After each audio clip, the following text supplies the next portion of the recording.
Здравствуйте! Время подвести итоги недели на телеканале БСТ. В студии Гузель Ахметьярова. Смотрите сегодня в нашем выпуске. Прямые рейсы в Китай, новые мосты и развитие круизного транспорта. Если мы следующий год плотно поработаем, то в 2026 году у нас зайдет компания со своим флотом прогулочных катеров достаточно высокого, новыми на электроходу. А также, когда достроят участки трасс М7 и М12. Строительство этого участка позволит развивать международный транспортный коридор России от Санкт-Петербурга до Владивостока. О чем еще говорили на ключевом транспортном форуме в Москве? Один из самых трогательных праздников. Медаль обычно одевают кто военные. А какой я военный? Просто мама и все. По доброй традиции, в последнее воскресенье ноября в России чествуют матерей. Расскажем не только о хранительницах домашнего очага, но и о тех, кто спасает жизни на поле боя. Всех матерей хочу поздравить с праздником, Днем матери. Сил тем матерям, которые ждут своих сыновей. Бил электрошокером и таскал за волосы. Ее схватили за шею и ударили головой об стену. В Башкортостане вновь появились пострадавшие среди любителей квестов. Почему в последнее время так популярны опасные игры? С этим можно, наверное, в какой-то степени сравнить любителей фильмов ужасов. Потому что, когда они смотрят фильмы ужасов, они погружаются в это, повышается адреналин. Повышение ипотеки до 30% и рост цен на квадратные метры. Лучше всего квартиру покупать сейчас, и поэтому с этим не тяните. Эксперты вновь прогнозируют не лучшую ситуацию на рынке недвижимости. Насколько объемы ввода жилья могут сократиться в следующем году? Все будет очень сильно зависеть от того, какие дополнительные меры будет принимать государство.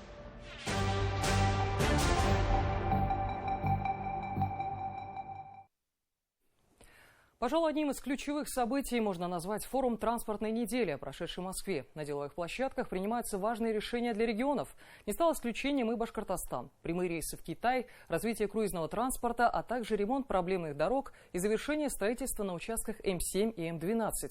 Говорили о новых мостах в Уфе. Один из них соединит Дему с Нижегородкой, а другой появится в створе улицы Интернациональной в северной части города. Делегацию возглавил Ради Хабиров. О чем еще говорили на ключевом транспортном мероприятии, расскажет Даниил Байков.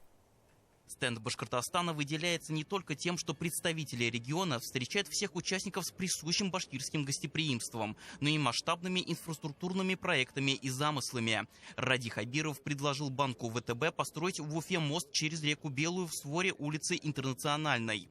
А еще продолжить возведение второй очереди межвузовского кампуса. Руководитель правления Андрей Костин заинтересовался идеями, поскольку банк уже сотрудничал с республикой и финансировал работы на восточном выезде. Сейчас профинансировать строительство моста ни из федерального бюджета, ни тем более из нашего это невозможно. Поэтому мы снова работаем над формированием нового концессионного соглашения, вот как восточный выезд. И еще один мост может появиться и в другой части Уфы. Ради Хабиров обсудил вариант строительства сооружения через реку Белую уже в створе улицы Революционной с представителями компании «Инфратех Концессии». Он должен соединить район Забелья с центральной частью города. Проект взяли в работу. Конечно же, это не проекты ни одного дня. То есть сегодня, в том числе в формате B2B, мы договариваемся о реализации проектов на 26, 27, 28 года. И дороги для республики играют действительно важную роль прежде всего для экономики. Через территорию региона проходят основные транспортные потоки. Речь идет о строительстве трассы М12. Она проходит через Дюртюлинский, Бураевский и Татышлинский районы. Магистраль планируют сдать уже летом следующего года. Строительство вот этого участка позволит сократить расстояние от Москвы, Казани до Уфы до Екатеринбурга, там, под 400 километров. До конца года должны достроить и новый участок федеральной трассы М7 «Волга» в обход 5 населенных пунктов – Исаметово, Верхнеяркиево, Лаишты, Ишкарова и Осяново. Об этом было заявлено на встрече с руководителем Росавтодора Романом Новиковым. В 2024-м планируется открыть движение по трассе Бирск-Тустуба-Сатка. Большие намерения есть и в сторону Оренбурга. Р-240, как я уже сказал, мы подтвердили намерение, что в следующем году уже начнется основной объем работ, расширение до Зергана. Это хорошая история. Вопросы безопасности движения на дорогах обсуждались на встрече с руководителем Ространснадзора Виктором Басаргиным. Недобросовестные водители закрывают номера, чтобы не платить за перегруз на пунктах весового контроля. Поэтому власти намерены дополнительно установить там камеры и увеличить штрафы в 2, а то и в 3 раза. Это поможет дорожному фонду укрепиться, строить дополнительные дороги, ну и приводить всю нашу, как мы говорим сейчас, опорную сеть в нормативное состояние. Современную динамичную жизнь невозможно представить без авиатранспорта. С директором компании «Азимут» Павлом Удодом Ради Хабиров обсудил планы по открытию рейсов из Уфы в Китай, а внутри страны в Горно-Алтайск. Глава Башкортостана подчеркнул, что региональные власти предоставляют субсидии для снижения цены билетов на внутренних линиях. С компанией «Азимут» они навсегда отзываются. Мы просили Самарканд открыть, они открыли Самарканд. Мы просили ряд городов России открыть, они каждый год открывают новые рейсы. У нас вот в следующем году будет летать Новокузнецк. Мы увеличиваем не только количество перевезенных пассажиров, но и маршрутную сеть. Мы летаем уже и в Сибирь, на юг, то есть уже мы используем аэропорт Уфа как некий такой транзитный аэропорт, транзитный хаб, поэтому мы и дальше будем развивать. Обсудили на полях форума и вопросы развития круизного речного туризма в регионе с компанией «Водоход». Это направление стало активно развиваться в Башкортостане с прошлого года, когда в Уфу стали заходить круизные теплоходы. Обсудили возможность, что если мы следующий год плотно поработаем, то в 2026 году у нас зайдет компания со своим флотом прогулочных катеров достаточно высокого, новыми на электроходу. На площадках форума работают около 4000 человек. Здесь ищут ответы на вопросы по улучшению транспортной системы страны. Прежде всего, в доступности получения качественных услуг на воде, в воздухе и на суше. И самое главное, в безопасности. Даниил Байков, Ильшат Казакулов, Марат Юнусов. Итоги недели. Продолжая тему, в воскресенье в Уфе наконец запустили движение по Шакшинскому мосту, пока по одной полосе. Около месяца переправа была закрыта для движения автомобилей. Без этого невозможно было провести работы по соединению левой и правой части моста. Для качественной работы нужно было исключить колебания конструкции. Также строители провели гидроизоляцию. Перед самым открытием дорожники нанесли разметку. Реконструкция Шакшинского моста ведется в рамках национального проекта «Безопасные и качественные дороги». После ремонта срок его службы составит до 50 лет, заявляют эксперты. Открытие, как полагают власти и сами автомобилисты, частично поможет разгрузить движение на других магистралях, куда вынужденно перенаправлялось движение машин. Целый месяц через Восточный выезд ездили. На 2 часа раньше вставать надо. Позже приезжаешь на 2 часа, а у нас выезд, сами знаете, в 5 утра выезжаем на работу. По автотрансе водителем на автобусе, на маршрутном. Надеюсь, до Нового года запустят полностью. Работа будет продолжаться, и к концу года планируем технический запуск движения по обоим полосам. Это означает, что все работы полностью они по мосту не завершены. У нас по контракту это февраль 2025 года. Все работы, и они будут продолжаться, то есть это система мониторинга, значит, архитектурной подсветки, также будут продолжаться те работы под мостом, которые не будут мешать движению автотранспорта. По традиции, в последнее воскресенье ноября всем миром отмечают День матерей. В Российской Федерации впервые этот праздник прошел 2 мая 1993 года. На неделе в Башкортостане чествовали многодетных, а также семьи, воспитывающие приемных и особенных детей и вырастивших героев. Ради Хабиров вручил госнаграды, медали «Родительская доблесть» и «Материнская слава». Глава также выразил благодарность женщинам-волонтерам, которые решили стать мамами временно для наших военнослужащих. Обо всем подробнее материал Динары Таймасхановой. Балиш – это наше традиционное блюдо. Мы его готовим Очень часто, когда собираемся всей семьей. Делать все с любовью – главный секрет этой большой семьи. Супруги Галеевы растят 5 детей, вовлеченные в общественную жизнь. Победители разных конкурсов пополнили семейные трофеи еще одним, очень ценным – медалью «Материнская слава».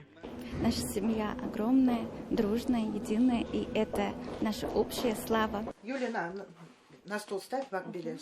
В этой семье тоже любят собираться за накрытым столом. Готовить приходится много. Здесь уже образовалась династия многодетных. Супруги Пряниковы воспитали 6 дочерей и сына. Гульнара, одна из первых в регионе, получила медаль «Родительская слава». Награду вручил 25 лет назад первый президент Башкортостана. Медаль обычно одевают кто военные. А какой я военный? Просто мама и все. Когда медаль дали, нам дали денежное вознаграждение, там деньги дали. Мы пошли корову купили сразу же.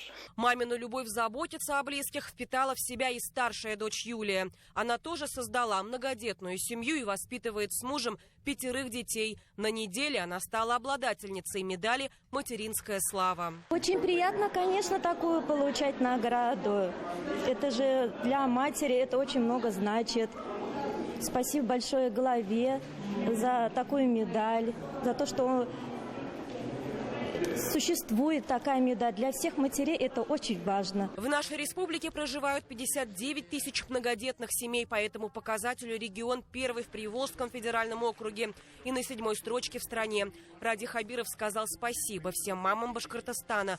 Пообещал создавать в республике условия, в которых можно спокойно рожать детей. И, конечно, слова благодарности прозвучали в адрес женщин, воспитавших патриотов страны. Я знаю, что в зале есть мамы, супруги участников специальной военной операции, в том числе погибших наших ребят, героев Российской Федерации. Я еще раз от имени всей республики говорю вам большое спасибо, что воспитали таких сыновей. И сегодня точно говорю вам, что мы никогда не забудем ваших сыновей. Никогда не забудем. И всегда будем их помнить. А эти женщины стали, можно сказать, мамами для взрослых мужчин. Вместе с едой и лекарствами они приносили нашим солдатам на передовой тепло и поддержку. Заботливое отношение – то, чего не хватает раненым бойцам, рассказала главе республики старшая группы Гузель Коваленко. На Донбасс женщина ездила и раньше, участвуя в доставке гумпомощи. И вот теперь поехала в составе группы волонтеров. И когда находимся мы там, и мы превращаемся вот этой юртой, домом на выезде, который принесет из магазина какую-то вкусняшку, принесет необходимые вещи, переоденет, помоет, подготовит их к операции, подготовит их к эвакуации, длительной эвакуации, которая идет там от 6 часов. Из 7 женщин только у одной было медицинское образование. В госпитале приходилось оказывать любую посильную помощь.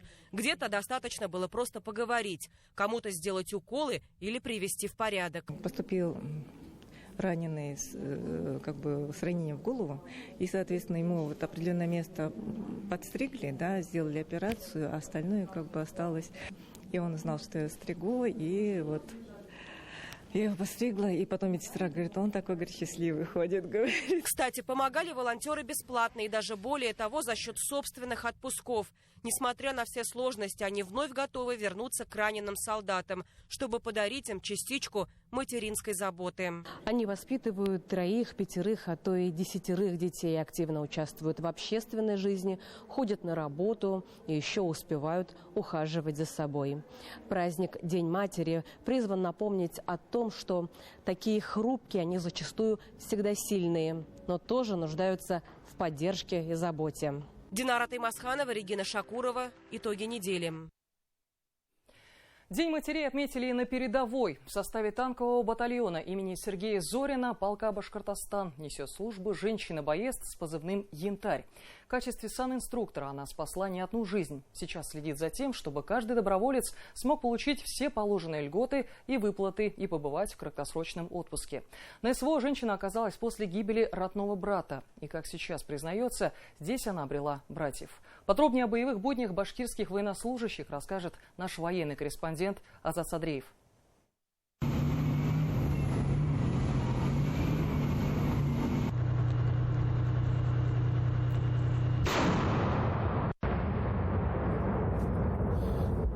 танкисты нашего батальона работают с закрытых огневых позиций.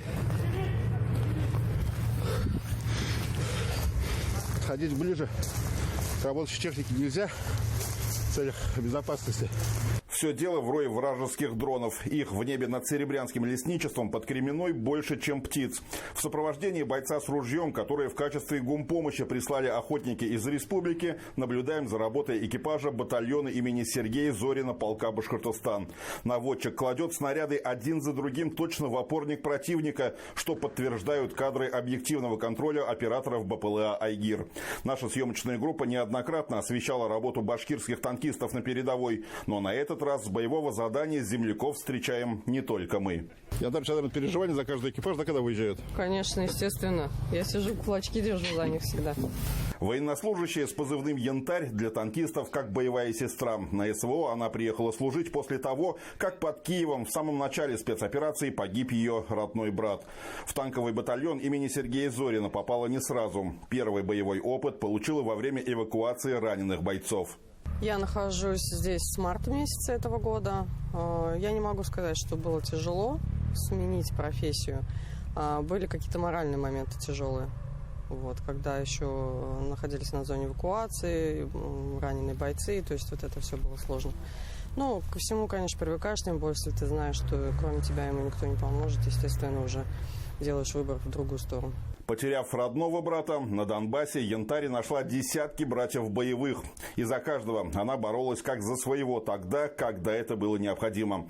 Хотя основной род деятельности за ленточкой связан со штабной работой, в случае артобстрелов, атаки FPV-дронов или Бабы-Яги первая бежала туда, где нужна была помощь.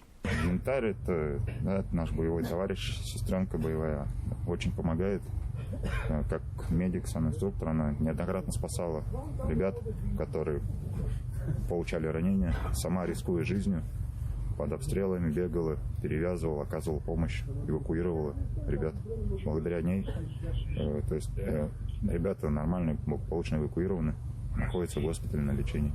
Интервью прерывает одновременно сработавший дрон-детектор и поступивший приказ. Танкисты получили новые координаты скопления живой силы и бронетехники противника. Спустя считанные минуты современные Т-90М «Прорыв» срываются на выполнении боевой задачи. Бойцы танкового батальона имени Сергея Зорина настолько нацелены на победу, что постоянно рвутся в бой. Хотя экипажи выезжают поочередно. Количество экипажей, конечно, говорить не буду, это военная тайна. Но они прямо ждут своего выезда. Никто отсиживаться в тылу не намерен.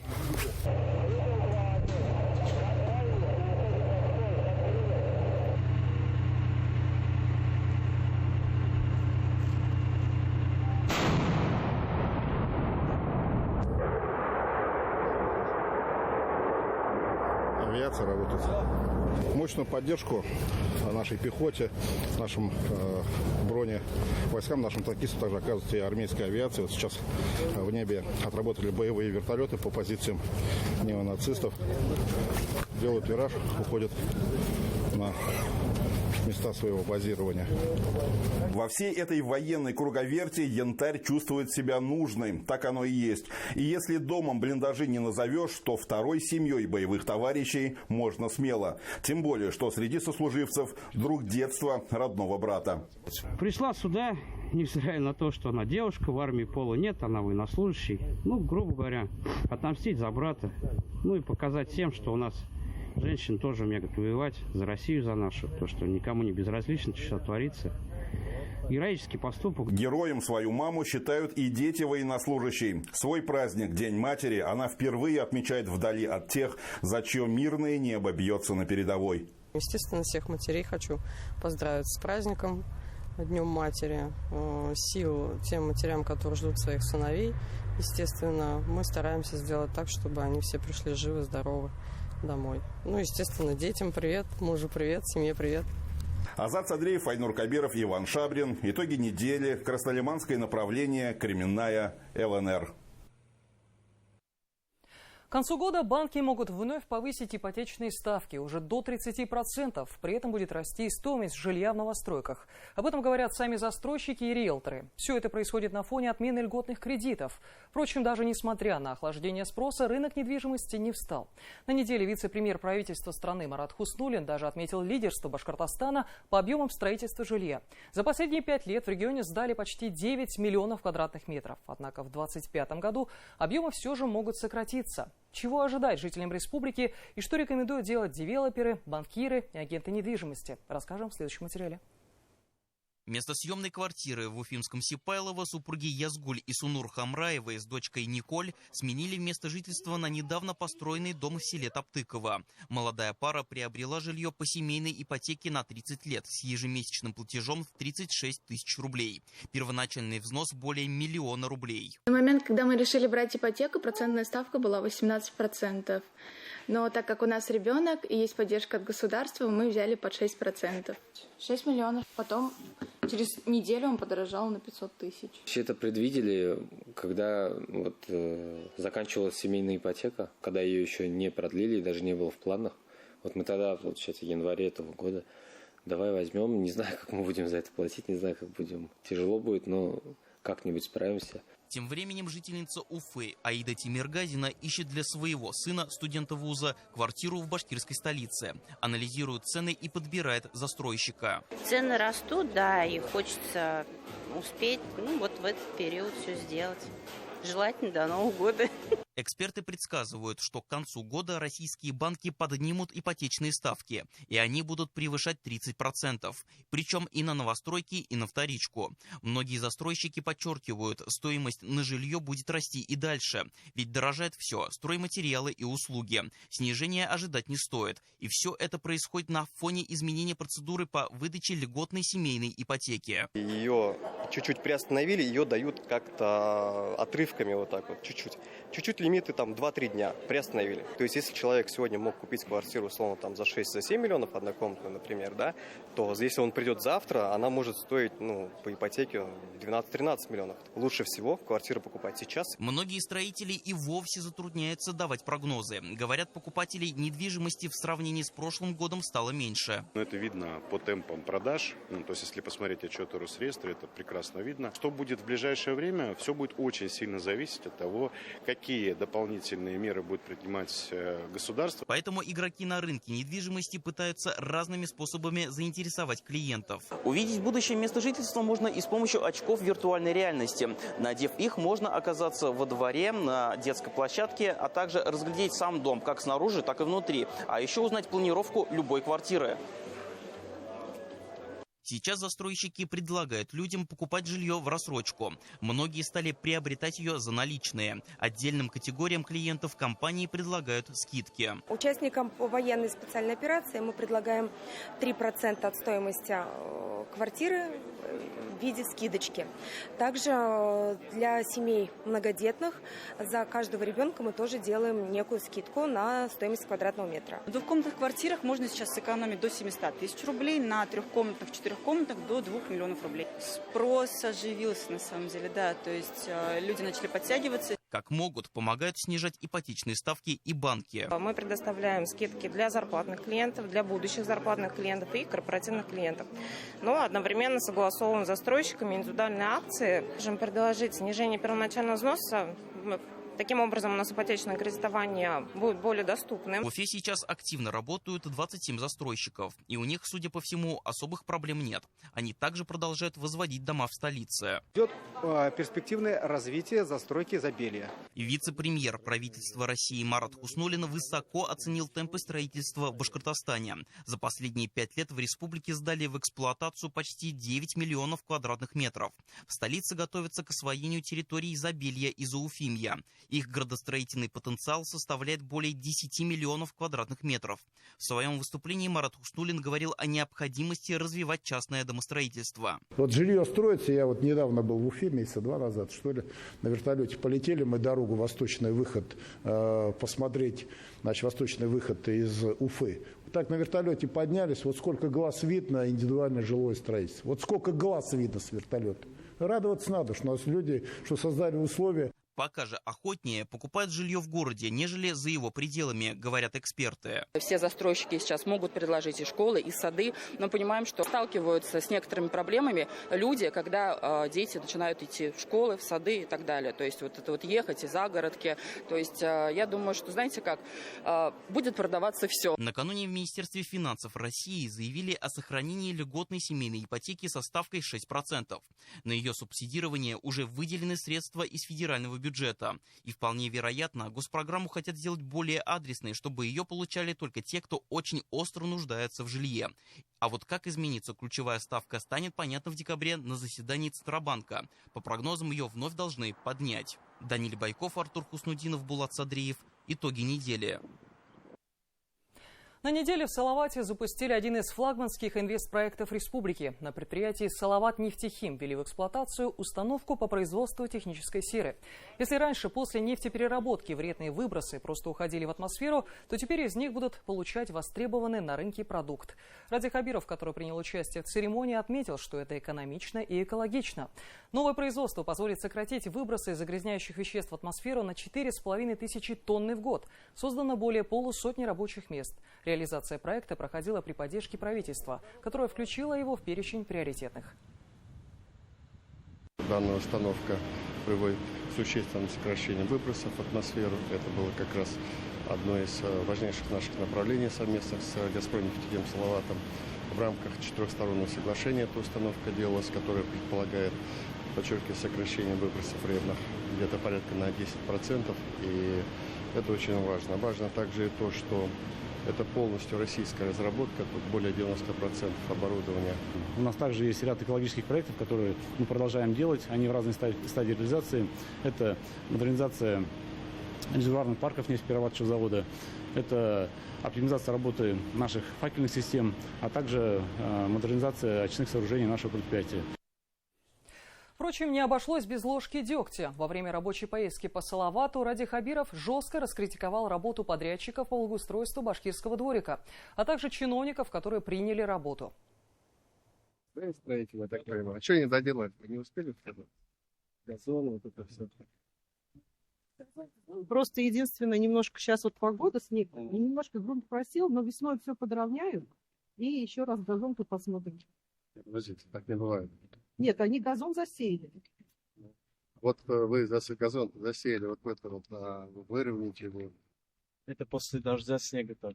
Ну, слушайте, вы мне не рассказываете, как после дождя. Вы безобразно сделали эту работу. Что принимаете? Что принимаете такое? Все было ровно, ну, что было ровно? Ну, что мне расскажешь? Ну, делайте по-человечески. Вам платят деньги немало, 45 миллионов сюда. Не принимайте такие работы. Работу Ради Хабиров оценил на 2. Территория объединяет 6 многоквартирных домов. Ее заасфальтировали, установили новые скамейки, урны, опоры уличного освещения, а также обустроили игровую площадку с резиновым покрытием. Общая стоимость проекта почти 46 миллионов рублей. Но при этом и у жильцов возникли вопросы качества выполнения работ. Нашу площадку, стоянку вот эту, укоротили на 2 метра. Тут вместо того, что положено было, сделали на 2 метра короче. Через квартал, по ту сторону вот там сделано, там, извините, красиво сделано и как-то приятно даже посмотреть. А тут как-то смотреть-то не на что. Конечно, у них не получилось с озеленением. Земли очень мало. Она вся промерзла, и вода не уходит. В общем, в плане в этом.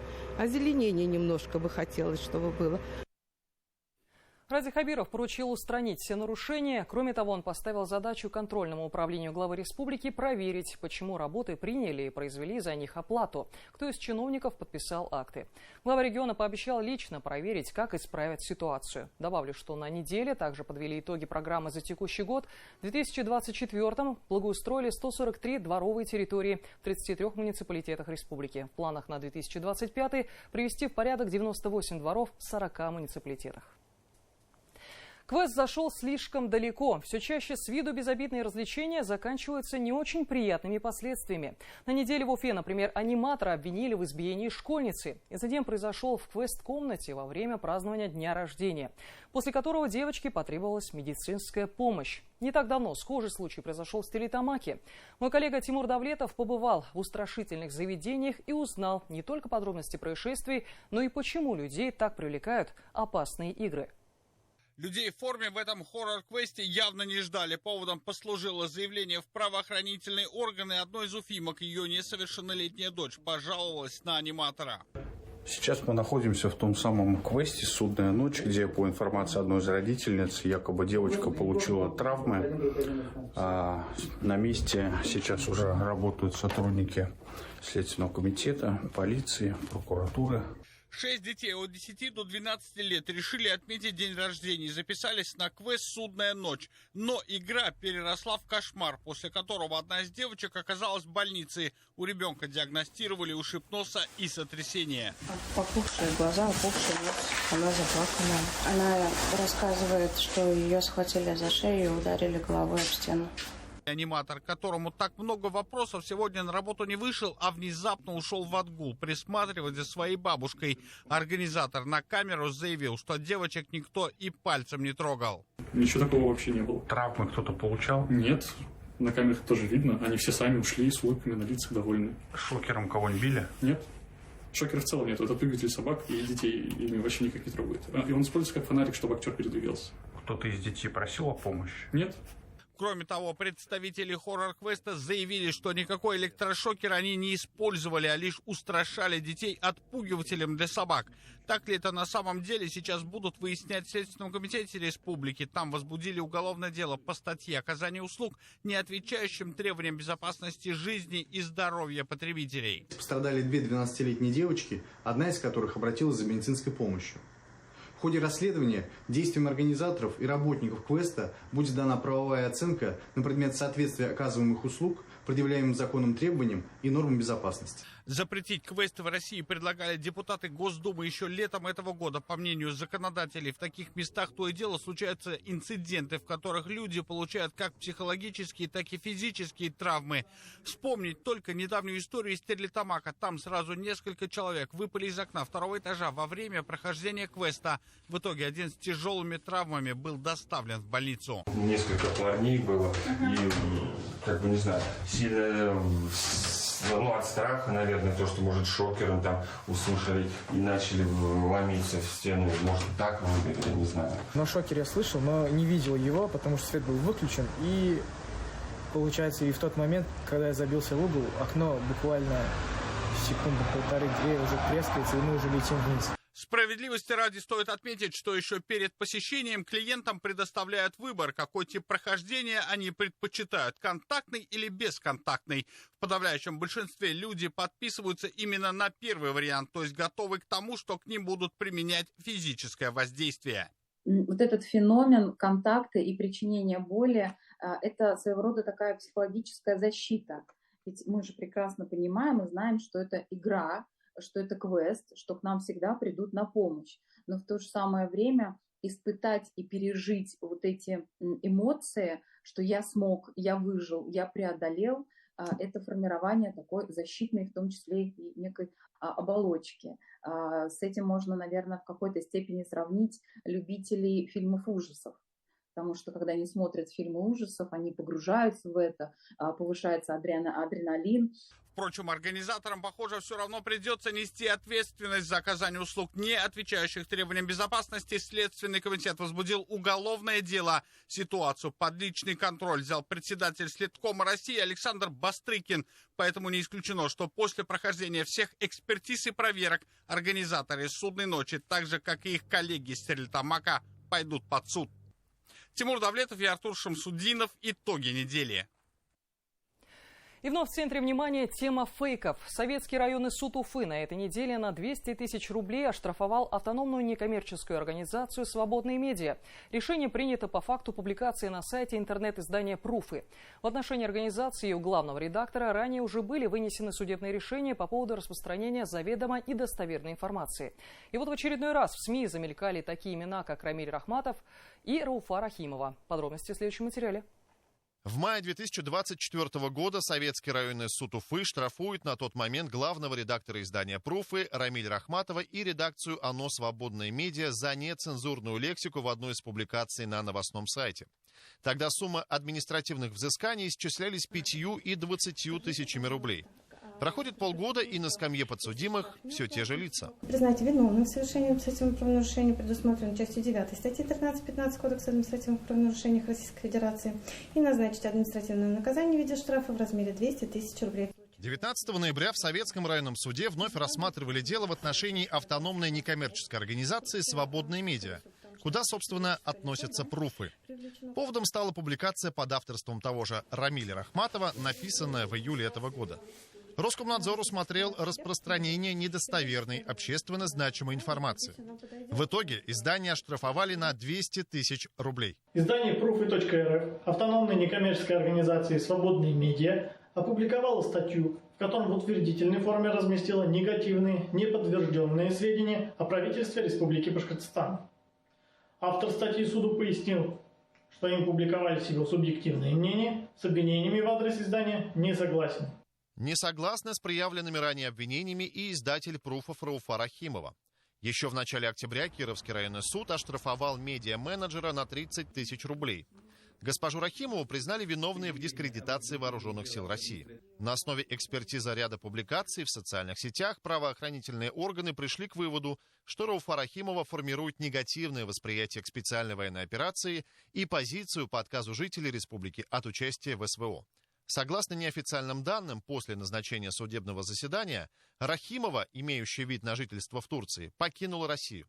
Насколько же опасна для общества деятельность медиа-менеджера и ее издания? Как недостоверная информация, те самые фейки, могут повлиять на нашу с вами безопасность? Только с мая по ноябрь этого года редакция телеграм-канала «Фактчекинг по-башкирски» опровергла 373 разных фейка. 145 из них – это недостоверные сообщения пруфов и их каналов. Сейчас информация распространяется с невероятной скоростью. Мы сталкиваемся с огромным количеством новостей и публикаций ежедневно. Однако далеко не вся эта информация, которую мы получаем, является достоверной. Фейк – это как раз ложная или частично ложная информация, зачастую резко эмоционального характера и так или иначе представляющая некоторую социальную опасность. По словам специалистов, одни могут распространять фейки по незнанию или желанию повысить внимание к себе, другие создают и тиражируют ложную информацию с целью обмана и манипуляции. Гораздо опаснее, когда фейки создают в рамках информационных войн, дискредитация политических лиц и организаций. К сожалению, можно даже констатировать, что создание фейков – это такая противоправная работа, которая в наше время может уже называться отдельной профессией. Фейки могут иметь серьезные негативные последствия для общества. Они могут привести к общественным беспорядкам, к панике, к недоверию СМИ, к потере сбережений, к смене ценностных ориентиров и воззрений. Фейки могут использоваться для разжигания конфликтов, дискредитации политических оппонентов и даже распространения ненависти. Для борьбы с фейками необходимо создавать факт-чекинговые площадки, которые помогают проверять достоверность информации, считают специалисты. Также необходимо поднимать уровень медиаграмотности у населения, чтобы люди самостоятельно могли оценивать прочитанное и не поддаваться на уловки манипуляторов.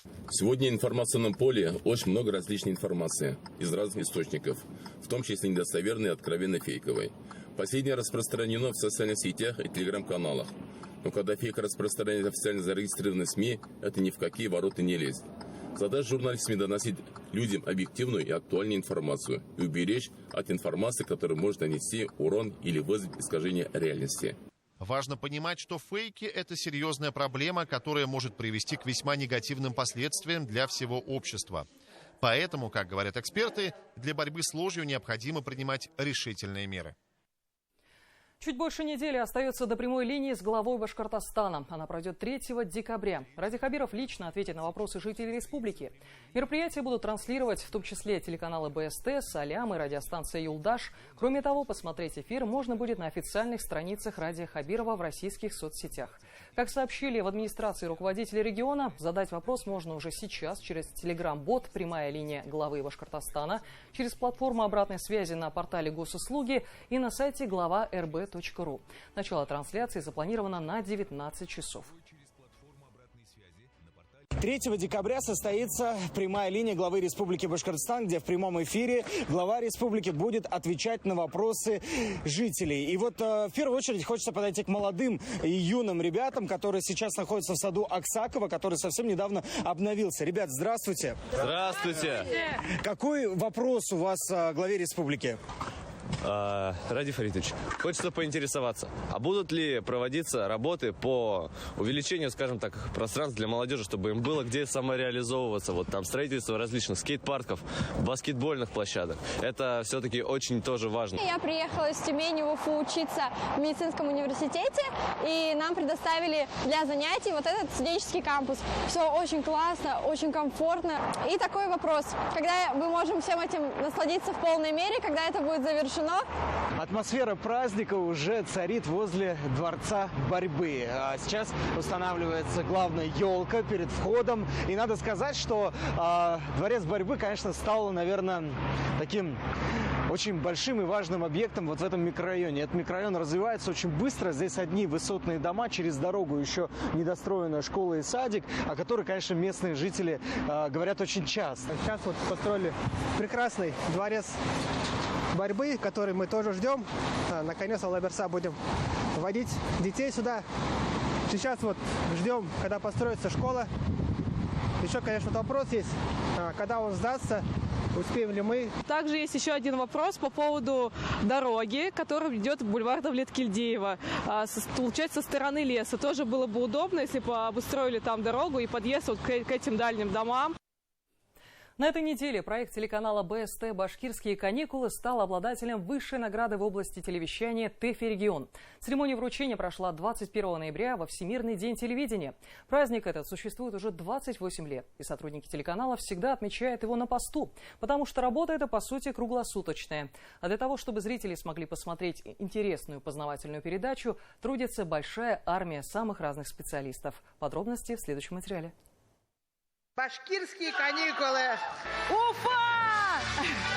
И мы приглашаем на сцену... все тогда идите, все, кто кричат! Радостный возглас победы делегации телеканала БСТ. Желанная награда. Бронзовый орфей в руках ведущих проекта «Башкирские каникулы». Тревел-шоу победила в номинации «Просветительская программа». И победа более чем заслуженная. За 3 сезона команда проекта объехала десятки районов республики, по-новому открывая Башкортостан. Туристические места, развлечения, легенды, ремесленные мастерские – все это вместе заряжает желанием путешествовать. Мы хотели сказать большую благодарность и нашему зрителю, который полюбил нашу программу. Низкий поклон и огромное спасибо, уважаемый Ради Фаритович.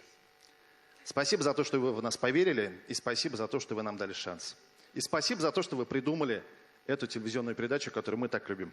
Это не очень большая, но очень дружная и мегапрофессиональная команда, которая объездила всю нашу республику. Поищите в интернете этот проект, посмотрите. Уверен, после этого вы захотите приехать в Уфу, в красивейший Башкортостан. Башкирские каникулы создаются на грант главы республики. К слову, победителей поздравил Ради Хабиров. Он отметил, что гордится создателями и считает программу одной из самых ярких на республиканском ТВ. Я думаю, что это желанная статуэтка всей нашей творческой команды принесет много радости всему телеканалу, ну и в целом нашей республике, потому что каждая из них профессиональную копилку моих коллег. Вы согласитесь со мной, что волнение, оно всегда присутствует? Однозначно. И да, это здоровое ощущение, оно помогает нам мобилизоваться и работать искренне, то есть общаться со зрителем искренне. Одновременно увидеть в кадре 3 ведущих новостей, по сути, нереально. Но в День ТВ дикторы Альфия Аминева, Гузель Ахметьярова и Айнур Гибадуллин в роли гостей утреннего шоу «Салям». Технология производства репортажей, курьезные случаи и личные истории. В беседе они немного приоткрыли занавес новостейной кухни. Ребята, полчаса до эфира, успеем не смонтировать сюжет? Смотри, там сюжет надо срочно слева направо перекинуть. Будни новостной редакции спокойными не бывают никогда. Работа кипит до самого эфира. Написать текст, проверить его и смонтировать репортаж нужно оперативно и точно в срок. Порой на все всего пару часов. Это командный труд координатора, корреспондента, оператора, видеоинженера, режиссера. Все последние новости республики мы выдаем каждый час в прямом эфире. И благодаря нашей технике, которая у нас тут есть, мы можем в эфир новостей включить нашего корреспондента из любой точки нашей республики и не только. К слову, работники телевизионной отрасли всегда следят за всеми новшествами и развитием технологий, а лучшие практики берут на вооружение. Сейчас, наверное, самое главное, что у нас появилось, это появились общедоступные нейросети, и с помощью них мы для новостей именно мы временами исправляем звук, когда звук совсем не слышно. При помощи нейросети ее можно улучшить до такой степени, что как будто она записана в студии. А вот корреспонденты должны уметь рассказывать интересно обо всех событиях. К примеру, журналист Анастасия Ильчебаева параллельно с работой в новостях ведет и новую передачу на БСТ «Мега-село». Мне пришлось прям максимально погрузиться в эту жизнь, и она меня очень очаровала, и очаровала точно так же, как и наши герои. Нам хотелось как раз именно показать вот эту изнанку, показать, что там очень крутые люди, что там есть возможности, а это на самом деле так. Но БСТ – это часть одного большого медиахолдинга, включающего в себя еще и другие телеканалы и радиостанции. И, к слову, на этой неделе наши коллеги из «Спутник ФМ» привезли 3 награды Всероссийской премии «Радиомания». Статуэтки в виде золотого микрофона еще называют радийным «Оскаром». Их в копилке радиостанции теперь стало 17. Но каждая награда как для телевизионщиков, так и для радийщиков – это не только подведение итогов работы, а еще и точка отсчета нового этапа. Эмиль Басареев, Даниэль Байков, Азат Ишбулатов, Руслан Галямов, Артур Хуснутдинов. Итоги недели. Такой была минувшая неделя. Далее эфир продолжит рубрика «Между нами». Ну а следом программа «Республика Лайв». Я же с вами прощаюсь. До встречи в эфире телеканала БСТ.